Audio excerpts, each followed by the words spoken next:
Amén. ¿Tienen ahí sus apuntes? ¿Tienen ahí su Biblia? Vamos entonces, yo no, la dejé en otro lado, espérenme.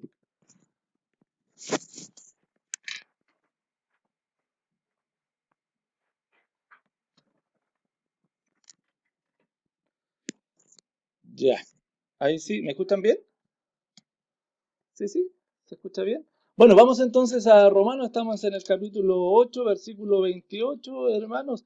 Y yo, como no estamos, al menos no estamos limitados por una planificación, entonces yo me detengo y trato de sacarle todo lo que se pueda a los versículos, hermano, porque muchas veces creo que pasamos por estos versículos, los son reconocidos, pero hay veces que es importante sacarle todo lo que podamos. Y hermanos, versículos que son tan trascendentales como este que estamos viendo acá, que pueden ser puntos de inflexión para la comprensión de muchas cosas, principalmente del Evangelio. Pero es increíble cómo solo en un versículo hay tanta doctrina, tanta enseñanza del Señor puede estar ahí concentrada. Y bueno, el Señor nos ayude para poder comprender algunas de estas cositas. Hermanos, sabemos, ¿se acuerdan? El capítulo 8, 28, el capítulo 8, el apóstol Pablo nos viene hablando de seguridades, de certezas. ¿Recuerdan? Distintos tipos de certezas. La primera certeza que nombra ahí en el capítulo 8, versículo 1, que no hay condenación, porque estamos en Cristo Jesús. Y de ahí comienza a ser una lista de certezas y llegamos acá al versículo 28, una certeza, ¿o no? Sabemos, estamos seguros. Es algo que esto no puede ser no podemos estar pensando si esto no es una opinión, no es una sugerencia. Sabemos qué cosa, que todas las cosas ayudan a bien. ¿Se acuerdan que lo dividimos de manera distinta el versículo? ¿Qué es lo que sabemos? Que todas las cosas ayudan. Todo lo que nos sucede ayuda, se va uniendo uno con otro, conjuntamente se va uniendo para, ¿qué cosa? Para ayudarnos a bien, vale decir, para que finalmente tenga un bienestar para nosotros. Y las cosas por sí mismas no se van, ¿se acuerda que vimos eso? Las cosas por sí mismas no se van uniendo o no se van, las cosas en sí, muchas de ellas no son buenas en sí mismas, ¿verdad? Pero Dios es el que actúa detrás de todo esto y las va llevando hacia nuestro bien. Y hasta ahí vimos la semana pasada y comenzamos a ver cuáles eran estas cosas que nos ayudan a bien. Y dentro de ellas vimos que Dios mismo, a través de su carácter, a través de sus atributos, ¿se acuerdan? Eh, Llevaba todas estas cosas a bien y podíamos estar tranquilos. ¿Y por qué? Porque si todas las cosas, si Dios, y vimos algunas de las características de Dios, ¿se acuerdan algunas de las características de Dios que nombramos? Si alguien me las puede recordar, o nos las puede recordar, más bien dicho. Que Dios es sabio, Que Dios es sabio, muy bien. ¿Algo más?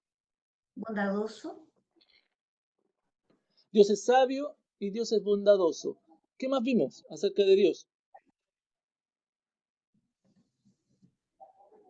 Que es fiel. Que Dios es fiel. Dios es poderoso también, ¿se acuerdan que también vimos? Entonces, dentro de esas características de Dios, por lo tanto, podemos estar tranquilos, dentro de otras muchas características que tiene el Señor, podemos estar tranquilos que si Dios es fiel, si Dios es sabio, si Dios es poderoso, si Dios es bondadoso, podemos estar tranquilos que Él va a llevar todas las cosas de acuerdo a ese carácter. Las cosas Dios no va a buscar ni va a permitir el mal para nosotros, sino que todas las cuestiones o cosas que nos suceden, finalmente van a tener un bien superior para nuestra vida. ¿Por qué? ¿Y por qué podemos estar seguros de eso? Porque es el carácter de Dios, porque Dios actúa de esa forma. Dios jamás, y eso lo podemos ver en la Escritura, va a hacer alguna cosa que esté en contra de su carácter. Bueno, este es un principio básico en lo que es o fundamental, más bien dicho, en lo que es la teología, hermanos. Cuando conocemos a Dios, tenemos que estar seguros que Dios actúa de acuerdo a su carácter, actúa de acuerdo a sus atributos. Jamás Dios actúa de una forma que esté lejos de su esencia. ¿Me explico, hermanos? Por lo tanto, tenemos que, y sabemos que entonces que todas las cosas Dios las va a llevar a nuestro bien. Por lo tanto, tenemos que estar tranquilos. Ahora bien, ¿cuáles eran esas cosas? Aquellas que estaban de acuerdo a su propio carácter, pero incluso había situaciones que pueden ser contrarias o parecer contrarias a nosotros. Sin embargo, Dios también las lleva a bien. ¿Y se acuerda cuál vimos? La semana pasada vimos una de ellas. ¿Se acuerdan cuál era? Cuando se toman malas decisiones. Cuando se toman malas decisiones. Bien. El sufrimiento. Claro. Muchas de esas malas decisiones acarrean sufrimientos, ¿cierto? Acarrean sufrimientos. El sufrimiento es utilizado por Dios para nuestro bien también, finalmente. Y vimos la semana pasada cómo Dios, y vimos ejemplos bíblicos, cómo a pesar de las situaciones que vivimos y que nos toca vivir, porque es el método, es el medio que Dios utiliza para atraernos a Él. Para que nuestro corazón, como dice la Biblia, que es engañoso y que es perverso, finalmente no haga lo que quiera, porque hermanos, si tu corazón y mi corazón se llena de bienestar, lo más probable es que nuestro corazón tienda a alejarse de Dios, a ser autosuficiente. Por el contrario, cuando el sufrimiento nos lleva y nos da la posibilidad de que nuestro corazón deje de ser autosuficiente y pase a ser o busque la suficiencia de Dios. ¿Por qué? Porque nos damos cuenta que somos insuficientes. Generalmente esos tres conceptos que tienen que ver con suficiencia, yo los ocupo mucho, porque a mí me ayudan mucho a recordar el Evangelio. Una forma que me gusta mucho definir el Evangelio es la siguiente forma. El Evangelio, para mí el Evangelio es la insuficiencia del hombre reemplazada por la suficiencia de Dios. O podríamos decirlo de la otra forma. La suficiencia de Dios que cubre la insuficiencia del ser humano que se cree autosuficiente. ¿Me explico? La suficiencia de Dios que cubre la insuficiencia del ser humano que se cree autosuficiente. Bueno, eso es como un juego de palabras solamente, pero lo que quiero decir yo, hermano, los sufrimientos nos llevan a que realmente veamos quiénes somos, insuficientes. Y estas situaciones que nos ocurren evidencian que somos insuficientes. No solamente el sufrimiento, sino que también la tentación. La tentación, hermanos, trabaja para nuestro bien. ¿Por qué? A ver, si yo les pregunto, la tentación, la prueba, la tentación, ¿de qué forma pudiera trabajar para nuestro bien? Porque en sí uno ve a la tentación como algo malo, pero en realidad la tentación no es mala en sí misma. El Señor Jesucristo fue tentado, ¿verdad? Algo que quiere decir que la tentación en sí no es pecado. ¿Cómo la tentación podría trabajar o obrar para nuestro bien? Hago la pregunta, piénsenlo un poquito. ¿Cómo la tentación, el ser tentados, hermano, ¿tú eres tentado? Yo soy tentado continuamente, hermano. ¿Y cómo la tentación entonces creen ustedes que podría ser usada por Dios para nuestro bien? Les escucho.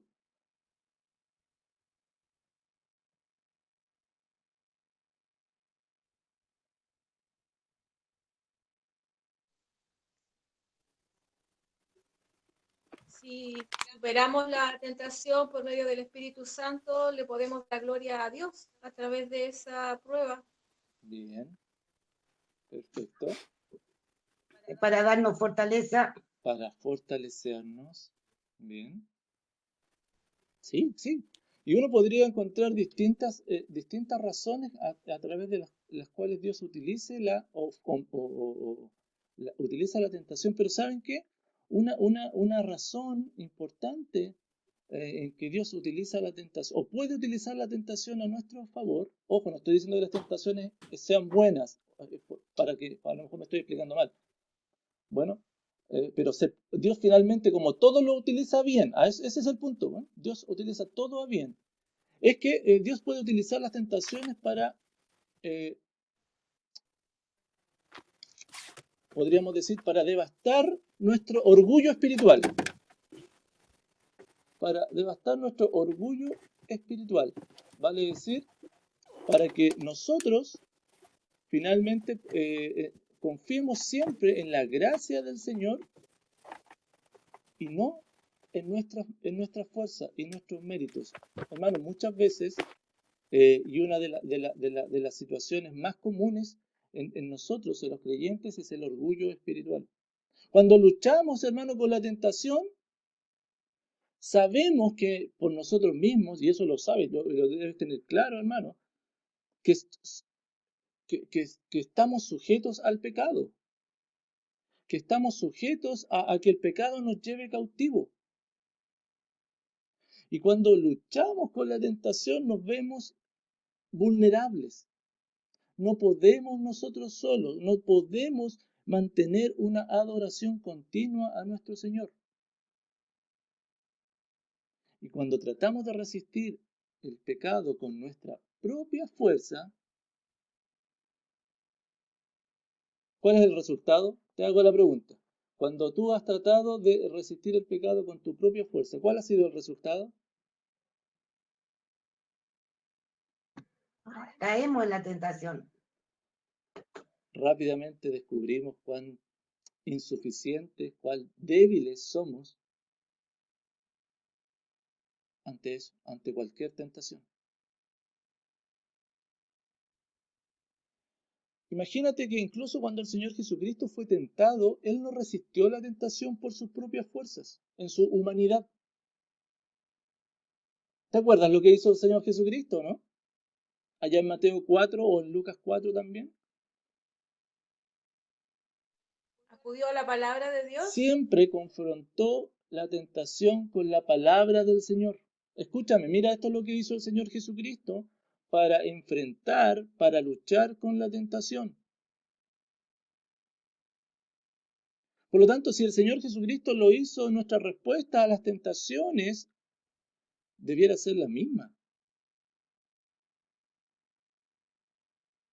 Porque el Señor Jesucristo experimentó la tentación y nos provee de un ejemplo para nosotros, un ejemplo divino, y la experiencia humana del Señor Jesucristo nos da las luces cómo nosotros debiéramos enfrentar la tentación. Mira, vayan por favor a Hebreos capítulo 4, versículo 15. Si alguien lo puede leer. Hebreos 4, 15.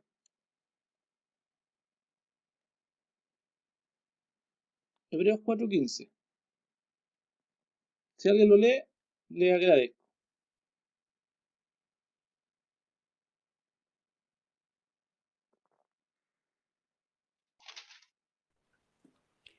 Porque no Porque tenemos no tenemos. como sacerdote.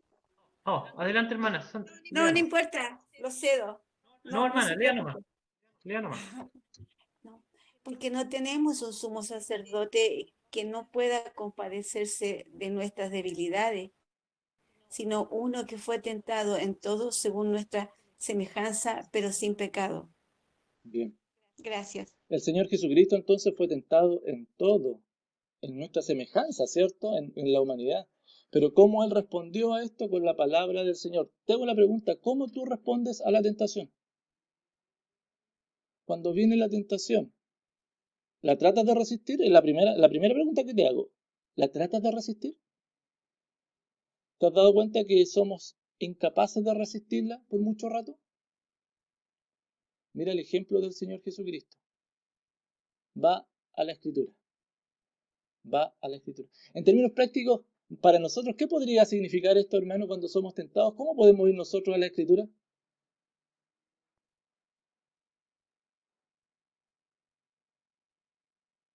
¿Cómo podríamos nosotros ir a la Escritura? ¿Se le ocurre, no? Podemos pensar más o menos en términos prácticos. Palabra en nuestra mente y en nuestro corazón. ¿Ya? ¿Alguien más? ¿Cómo podríamos ir a la Escritura? ¿Qué creen ustedes?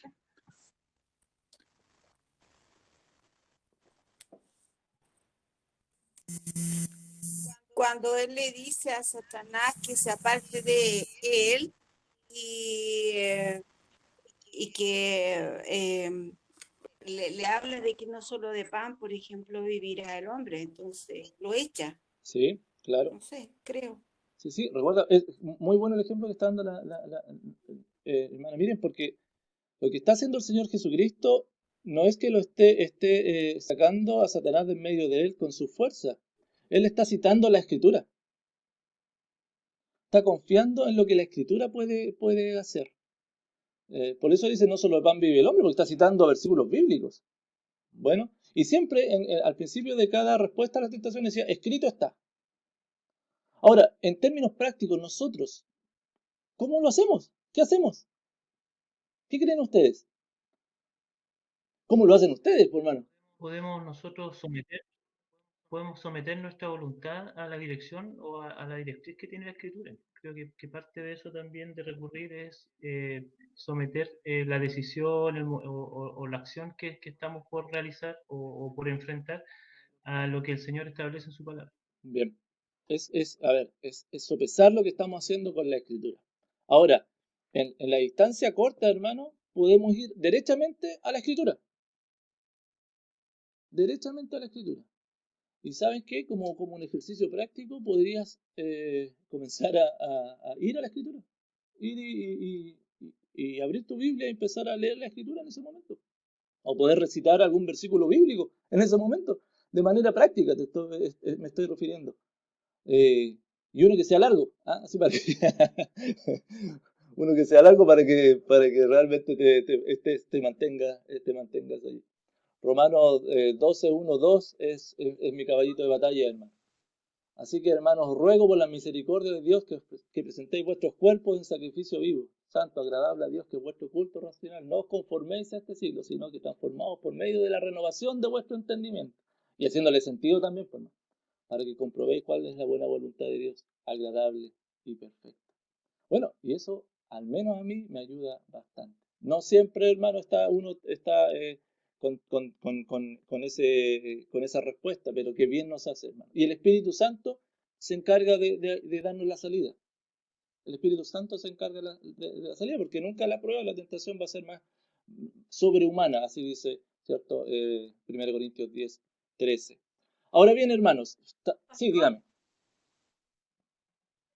Bueno, eso también le iba a comentar, que tal vez también en el momento de la tentación también puede ser una gran ayuda inmediatamente orar pidiendo la dirección del Espíritu Santo y sabiduría para saber tomar la mejor decisión en el momento. Así es, sí, no, hay que recurrir a todo lo que el Espíritu Santo el Señor nos está ofreciendo a través de todos los recursos, las herramientas que podemos tener. Y hermanos queridos, y cuando por la ayuda del Señor podemos vencer la tentación, ¿qué se transforma eso en nosotros? ¿Cuál es el sentimiento? ¿Cuál es la reacción? ¿No te da esa sensación de decir gracias, Señor, por esto? ¿De victoria? ¿De victoria? Bueno, porque Dios incluso la tentación puede llevarla a nuestro bien. ¿Me explico, hermanos? Incluso la tentación la puede llevar la lleva a bien. Entonces, hermanos, son oportunidades. Son oportunidades. Pero además también la tentación, hermanos, nos puede ayudar bueno, en ese sentido, y debiera fortalecernos a nosotros, los creyentes, en nuestro deseo celestial, en nuestro deseo de las cosas del Señor. Eh, y tratar y el vencer la tentación, debe ser una linda motivación para que nosotros podamos decir, bueno, me aparece esto, pero puedo ser victorioso en el nombre del Señor. Hay veces que nos va mejor que otros, hermanos, pero confiar. Y podemos, hermanos, en medio de ese momento, clamar como el apóstol Pablo lo hacía. Ya te acuerdas, hermano, en Romanos, lo estuvimos viendo en Romanos 7, 24 y 25, cuando el apóstol Pablo clamaba y decía, miserable de mí, ¿quién me librará de este cuerpo de muerte? Y decía, gracias doy a Dios por Jesucristo. Gracias doy a Dios por Jesucristo, y podemos estar constantemente clamando y damos gracias al Señor, que a pesar de nosotros mismos, el Señor Jesucristo puede fortalecernos. Hermanos, no hay forma de vencer la tentación si no es por la gracia de nuestro buen Dios, del poder de Él.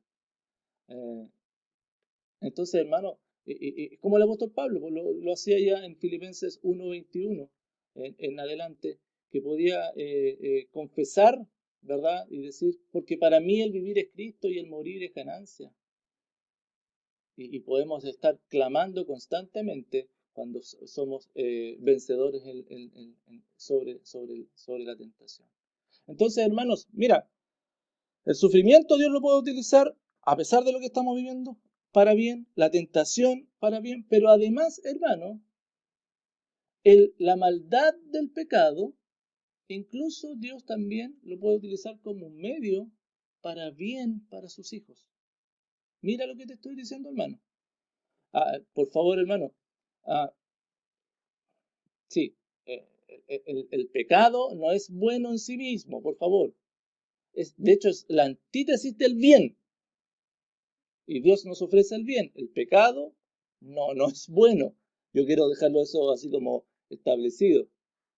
Pero en su infinita sabiduría, hermanos, en su infinita sabiduría, en su infinito poder, Él puede llevar o cambiar el pecado, incluso la maldad de este, hacia nuestro bien.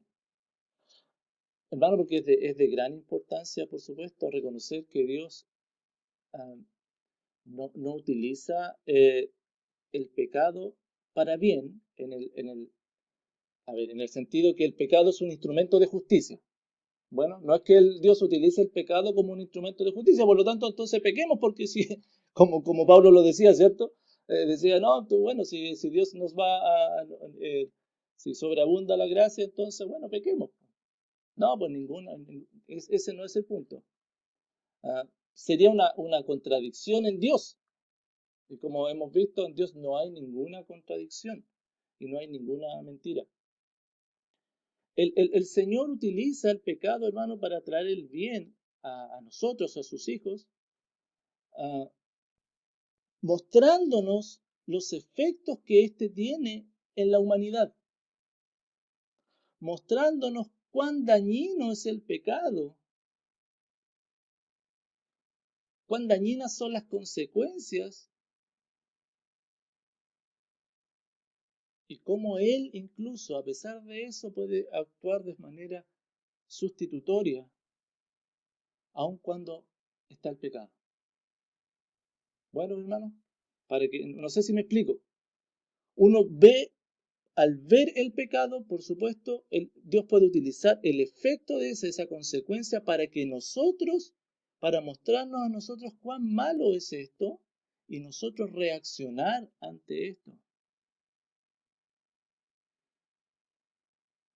A menudo, hermanos, es más fácil para nosotros reconocer la realidad y la maldad del pecado en otros más que nosotros mismos, ¿no? Como que es más fácil ver el pecado en la otra persona más que en nosotros mismos. Pero por esa razón el Señor puede utilizar el pecado en otros para trabajar en nuestro bien. Mira lo que te estoy diciendo. Dios puede trabajar el pecado en nuestra vida cuando nosotros vemos el pecado de otros Dios puede trabajar a nuestro favor.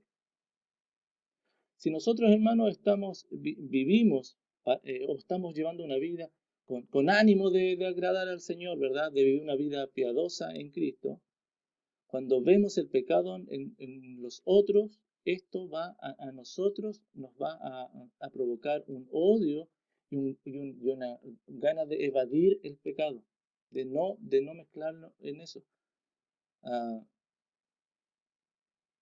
Porque cuando vemos el pecado en el otro, hermano, por supuesto, es maldad. Y nosotros no podemos estar... A ver, por favor, no, esto que no nos lleve al otro extremo, de sentirnos superior y juzgar al otro. Bueno, no estoy diciendo eso. De hecho, cuando lo vimos en Romanos capítulo 2, ¿se acuerdan? En el versículo 1 en adelante, el apóstol Pablo hablaba y le hablaba, ¿por qué ustedes están juzgando a los otros? ¿Por qué? ¿Se acuerdan allá en Romanos 2.1? Mire, vayan allá por favor, Romanos 2.1. Que es importante porque no es eso el punto acá. Por lo cual eres inexcusable, hombre, quien quiera que seas tú que juzgas. Pues en lo que juzgas a otro te condenas a ti mismo, porque tú que juzgas haces lo mismo. Bueno, no estoy hablando de que nosotros andemos por la vida mirando a los otros el pecado y juzgándolo, no. Al contrario, hermano, tenemos que observar cómo el efecto del pecado está en el otro y podemos, de esa manera, esto puede ser usado también para nuestro bien. E incluso, hermano, nuestro propio pecado puede trabajar para nuestro bien. A ver, te hago una pregunta. ¿Los creyentes, tú y yo, somos mejores que un no creyente? ¿Somos mejores personas que un no creyente? No, hermanos, no somos mejores. Bueno, pero hermano, por supuesto que el efecto del pecado en un creyente va a ser distinto en un no creyente. Bueno, ¿por qué? Porque uno va a ver la consecuencia que el pecado primeramente afecta a Dios. Primeramente pecamos contra Dios y nuestro propio pecado afecta a Dios. Por lo tanto, esto tendría que ya comenzar a producir algo en nosotros. Ahora, gracias al Señor, hermano, que Jesucristo pagó por todos nuestros pecados, pasados, presentes y futuros. Bueno, todo ha sido pagado por nuestro Salvador. Y Dios en su gracia, y eso es un poquito lo que está hablando acá en Romanos 8, el apóstol Pablo, en su gracia, pero infinita, los creyentes somos preservados del pecado.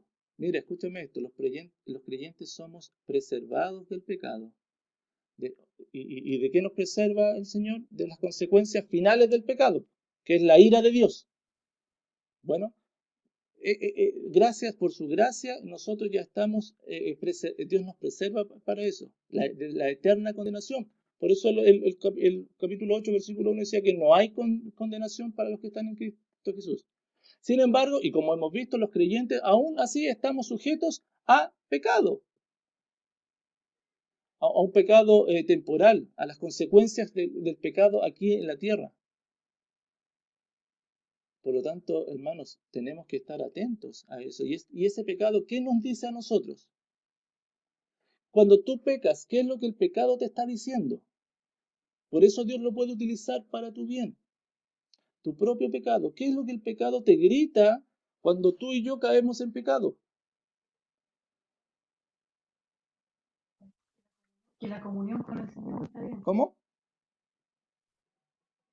Que la comunión con el Señor no está bien. Que no está bien nuestra comunión con Dios. Que nuestra comunión, como lo conocemos normalmente, ¿cierto? Con el Señor, algo nos está diciendo, pero antes de ese paso, que eso es como antes de eso, el pecado, cuando nosotros pecamos, ¿qué nos dice? ¿Qué te dice a ti o qué te debiera decir a ti esa acción o ese pensamiento o ese sentimiento? ¿Qué debiera estarte diciendo? Insuficiente. Exacto. El pecado a nosotros nos grita y nos dice, eres insuficiente para mantenerte en una vida constante de adoración a Dios. ¿Me explico? Nuestro propio pecado, hermanos, nos grita que somos insuficientes, que no podemos adorar a Dios por nuestras propias fuerzas, de manera constante. Por eso Dios puede utilizar nuestro pecado, incluso cuando vemos el pecado en los otros, para nuestro bien. Y nos dice cuán insuficientes somos. Por lo tanto, cuando nos vemos así de insuficientes, y decir, Señor, tú me has prometido la vida eterna, tengo vida eterna porque estoy en Cristo, he sido liberado del pecado de tu ira. Sin embargo, hoy día, para adorarte, para vivir reflejándote, mírame, soy insuficiente. ¿Y a qué nos tendría que llevar eso? ¿A qué nos debiera llevar eso?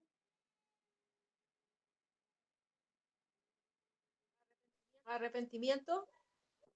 Hermanos, lamentablemente, muchas veces a nosotros el pecado, ¿a qué nos lleva? A alejarnos más del Señor. ¿Te has dado cuenta de eso, no?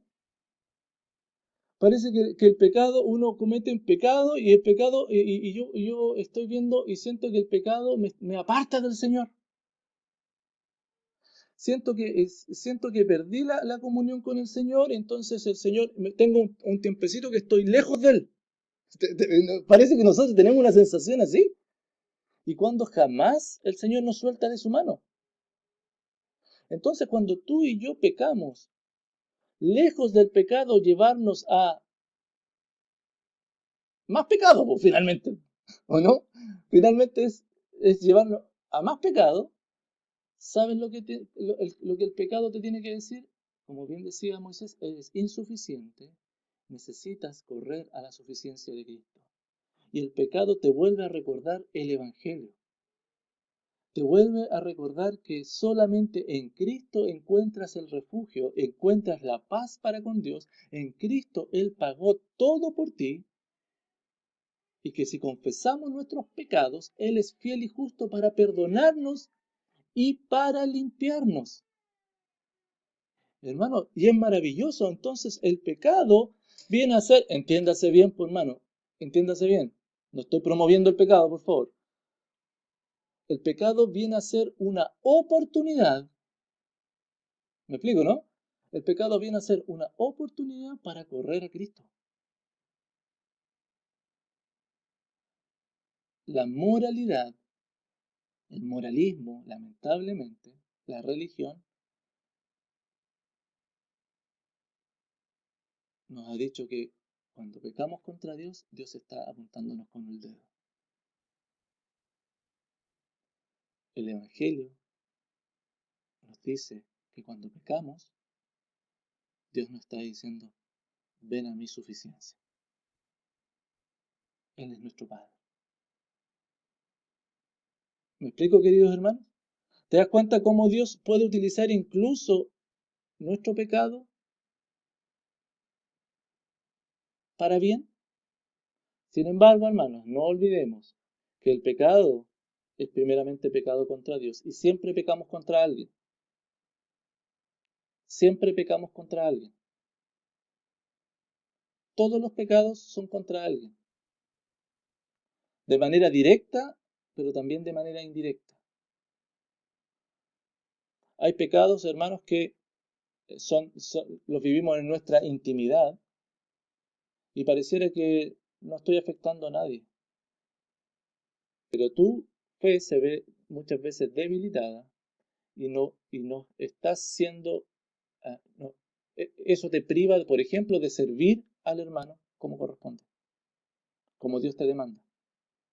Te priva de adorar a Dios, pero también de servir, de amar y de obedecer al Señor. Siempre hay alguien que está involucrado. de manera directa o de manera indirecta. Y recuerda que el pecado, como dice Hebreos 12, también tiene disciplina. El Señor disciplina. El Señor disciplina. Entonces, te das cuenta, mira, ves el pecado en el otro y dices, hermano, y tú dices, cuando ves el pecado de las personas, la maldad que hay, te tiene que llevar a dar gracias al Señor, primero porque el Señor pagó tu propio pecado, pero a tener que odiarlo. Estos días entraron a robar de nuevo acá en la iglesia, ¿ya? Entraron a robar de nuevo. Tercera vez, hermano, tercera vez. Y ahora entraron ahí a la oficina del pastor, se llevaron sus cositas. Bueno, no de miel, es la oficina del pastor. Pero van ahí a la iglesia que está solito. Gracias al Señor, ahora ya cerraron todo lo que tenían que cerrar y todas las cosas. Pero bueno, el Señor nos cuidó igual. Y eso, gracias al Señor por eso. No sentimos nada de todo. Bueno, pero el punto es otro.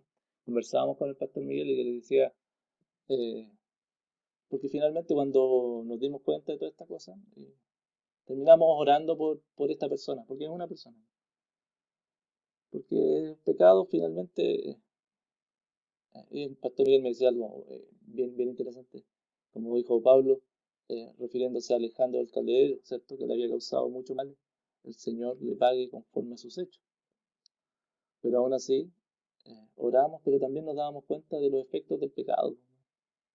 El efecto del pecado, de no amar al otro, esto de amarse a sí mismo, lleva a estos extremos. Bueno, pero bueno, ¿se dan cuenta, hermano? Entonces, todo Dios lo lleva a bien. Todo, cuando dice que todo lo lleva bien, hermano, tengamos la confianza. Ahora bien, un poquito yo le había adelantado en el mensaje anterior. Para todas las personas, todas las cosas ayudan a bien. Para todas las personas. Todas las personas, Dios hace para todas las personas del mundo que todas las cosas le ayuden a bien. La Biblia dice que para los que aman a Dios. Mira, yo te quiero llevar porque este versículo tiene dos acepciones, son las mismas personas. Primero, para los que aman a Dios y para los que han sido llamados por Él. Eso lo dice este versículo. Bueno, son las mismas personas. ¿Quiénes son? Los hijos de Dios. Por favor, mira el versículo, entonces estamos en el 8:28. Sabemos que los que aman a Dios, todas las cosas le ayudan. Esto es, a los que conforme a su propósito son llamados. Entonces, esta promesa hermosa, hermano, de que todo va a ayudar a bien, es solamente para los hijos de Dios. Para aquellos que aman a Dios y para aquellos que han sido llamados por Él. Y esto, los que aman a Dios, hermanos, y los que son llamados por Él están entre los títulos o descripciones que el Nuevo Testamento utiliza para los creyentes. ¿Cómo el Nuevo Testamento les llama a los creyentes? ¿Saben qué? Una de las cosas que a mí me llama mucho la atención es que en muy pocos lugares en el Nuevo Testamento, si te das cuenta, a los creyentes se les llama cristianos.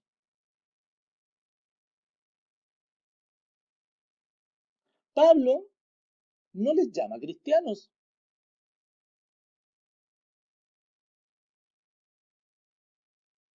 De hecho, la forma que Pablo, el título que más le da a los creyentes, les dice los que están en Cristo.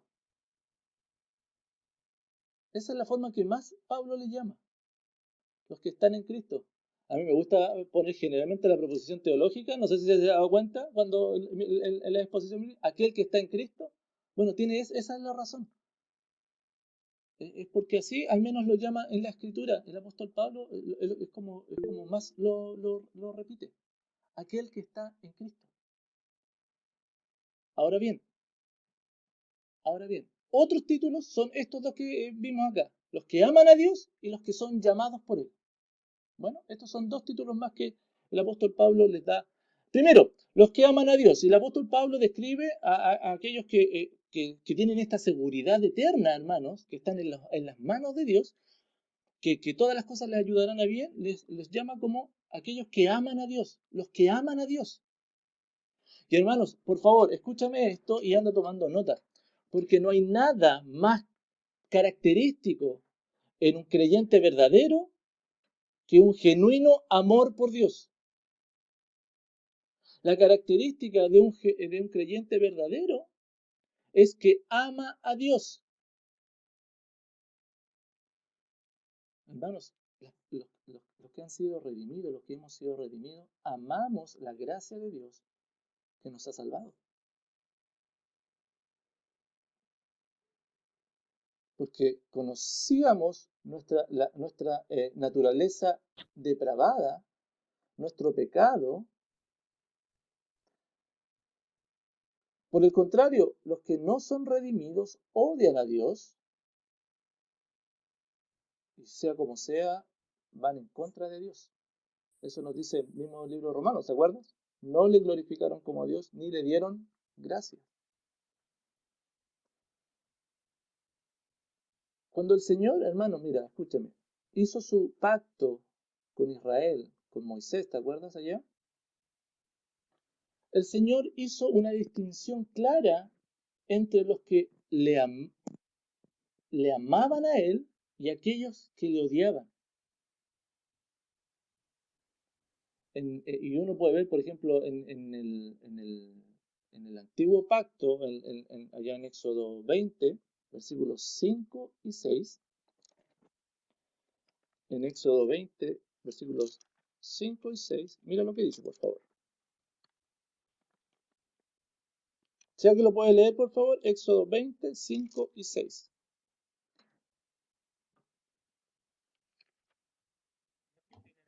No te inclinarás a ellas ni las honrarás, porque yo soy Jehová tu Dios fuerte, celoso, que visito la maldad de los padres sobre los hijos hasta la tercera y cuarta generación de los que me aborrecen, y hago misericordia a millares, a los que me aman y ¿A quién guardan mis hace mandamientos. misericordia el Señor?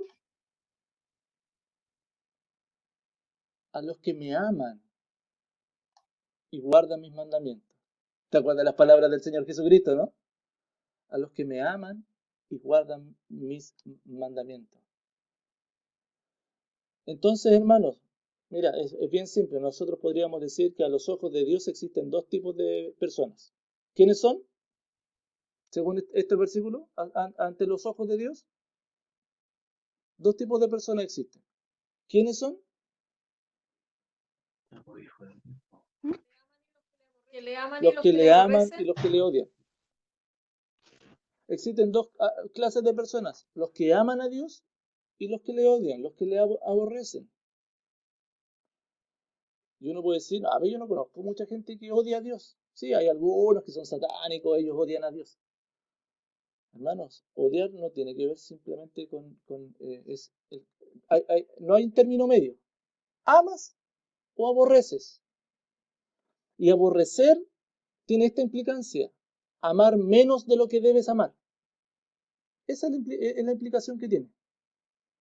Cuando en Primera de Juan, por ejemplo, habla acerca de que aquel que aborrece a su hermano está en tinieblas, ¿se acuerdan o no? No está diciéndole que el que aborrece, oh, entonces yo estoy vivo, yo no aborrezco a ningún hermano. No, la implicación que tiene ese versículo es que aquel que ama al hermano menos de lo que debe amarle. Bueno, eso es aborrecerle. Y ahí cambia completamente. ¿Se dan cuenta? Cambia completamente lo que la implicancia del versículo. Entonces, existen estas dos personas, por hermano. Estos dos tipos de personas, los que aman y los que odian a Dios.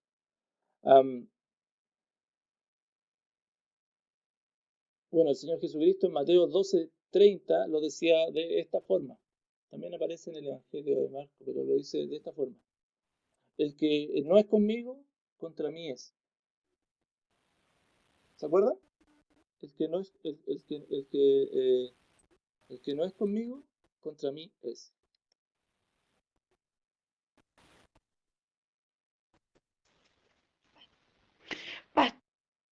Hermana Miriam, me iba a hablar, cuénteme, dígame. No le estoy escuchando, hermana Miriam. Pero hay algunos que dicen que Sí, aman a sí, Dios, claro. ¿ya? Y que Dios es grande en misericordia, y etcétera, etcétera, etcétera. Pero cuando se les habla y hay una diferencia en, por ejemplo, que yo soy cristiano o estoy en Cristo, pero ellos se dicen que no, o sea, que ellos creen en Dios Padre, pero que a la vez les molesta que uno les diga: oye, el Señor dice tal cosa en la Biblia. No, no, no, no, es que yo tengo que, o sea, no me gusta lo que tú me dices. Y simplemente esa persona cree en lo que está escuchando a través de un cura, por ejemplo, los católicos hablemos específicamente. ¿Cómo poder decirles que no es Ah, así? Y que Dios es tan infinitamente misericordioso que Él va a perdonar a todo el mundo. Eso para mí me ha causado mucho sí, le conflicto. entiendo, hermana Miriam. Gracias por preguntar. Esto es súper interesante porque para muchas personas, como usted bien dice, aman a Dios, pero tendríamos que ver, y lo que vamos a ver a continuación, es realmente qué significa amar a Dios. Porque yo puedo decir que amo a Dios, pero necesariamente sé lo que es amar a Dios, o por yo decir que amo a Dios, necesariamente significa que yo estoy amando a Dios. Entonces, yendo para allá, hermana, mire, téngame un poquito de paciencia para poder responderle eso. Bueno, eh, No, está bien. voy para allá. Eh, es muy importante que nosotros sepamos, porque, a ver, de hecho, recuerda que las escrituras también nos dicen que, que todas las personas creen en el Señor. O mucha gente dice, no, pues si todos creemos, somos creyentes. No, la Biblia nos dice que incluso los demonios creen y tiemblan, cosa que muchos de nosotros no hacemos, ¿cierto? Tiemblan. El- y muchas personas dicen que aman a Dios. Vamos a ver algunas de las características de lo que significa amar a Dios. Lo primero, hermano, es súper importante. Como lo veíamos recién acá en Éxodo, el Señor dice, si me amas, guarda mis mandamientos. Bueno, una persona que ama a Dios no va a hacer lo que quiere, va a hacer lo que Dios le manda. El amor está, como lo vamos a ver un poquito más adelante, está relacionado con la obediencia. Bueno, lo vamos a ir desarrollando. Bueno, ahora bien, por favor, el Nuevo Testamento es muy claro en decirnos que los que pertenecen a Dios le aman. Por favor, mira esto. Los que pertenecen a Dios, los que son del Señor, le aman.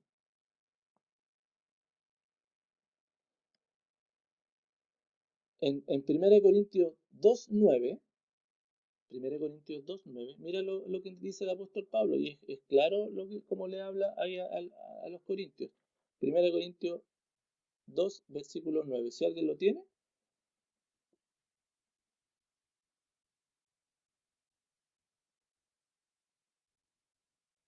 si alguien lo tiene, lo puede leer, por favor. 1 Corintios 2:9.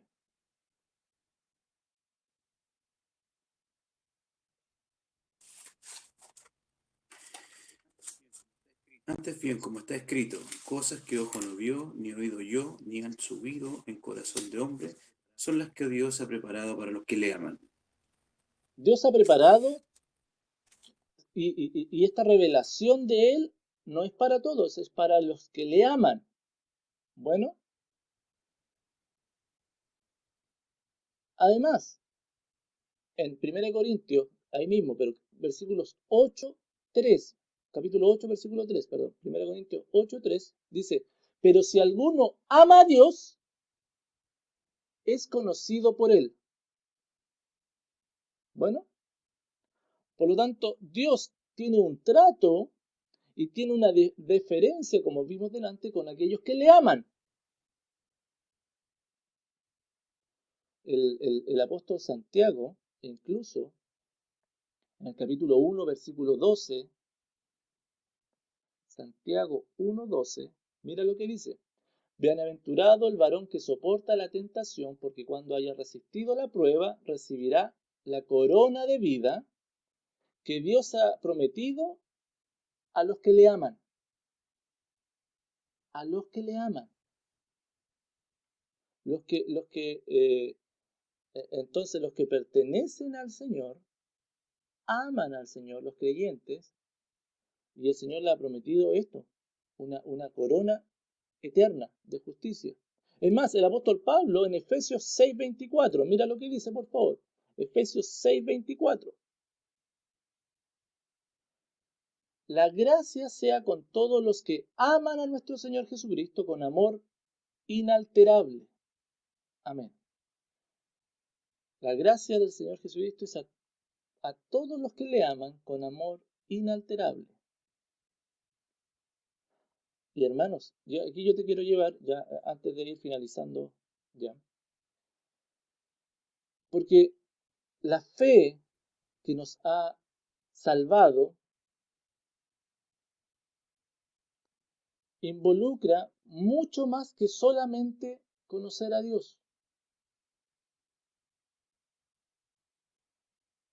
Mucho más que conocer a Dios simplemente.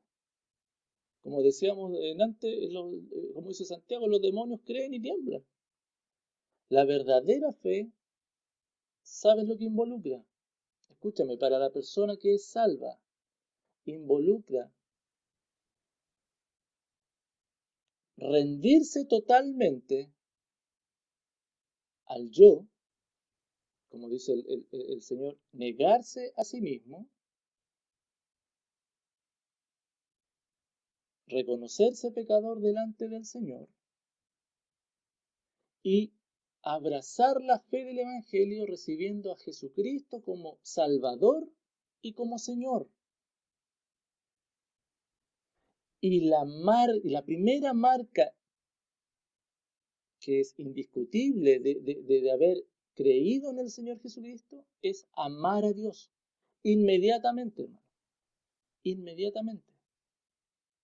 No solo, ¿se acuerdan cuando hablamos acerca del apóstol Pedro? ¿Se acuerdan cuando hablamos del apóstol Pedro? No solo le seguimos, no solo conocemos de él, sino que le amamos. Allí está la conversión.